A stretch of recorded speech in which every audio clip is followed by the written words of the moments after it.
Thelonious Monk, a compilation CD called Round Midnight.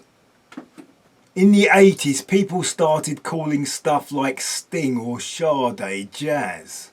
Anyone in a cool suit with a sax player could be jazz, with sunglasses and a slap bass optional.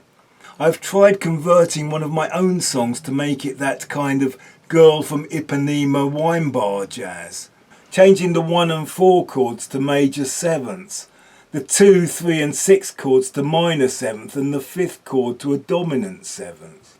Those 90s jazz icons like Lisa Simpson and Bleeding Gums Murphy would never have called it jazz. On the other extreme there is Thelonious Monk, a pianist whose sense of harmony is puzzling even to experts, yet somehow it works.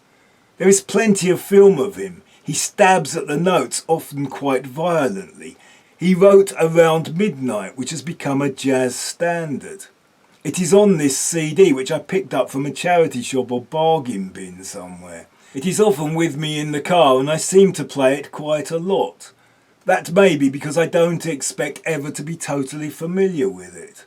But also it may be because listening to it takes me on an intellectual journey rather than an emotional one. It is accepted that major chords are happy and minor chords are sad.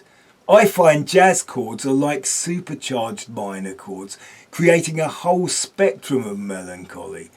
But I find Monk's music to be quite cheerful. It is music that combines order and chaos in a ratio that appeals to me. It has an element of surprise to it.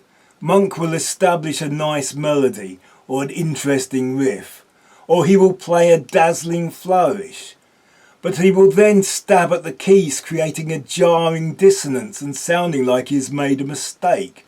But then he will repeat it, thus making it clear it is an artistic choice. And that is what interests me. Monk was a product of the bebop era, and in comparison to his contemporaries, his music was considered difficult. But rock music is built on certain dissonances. The challenging double stops that Monk used are not that unusual in a guitar solo. He is certainly no challenge for someone who is familiar with Captain Beefheart. Thelonious Monk, Round Midnight.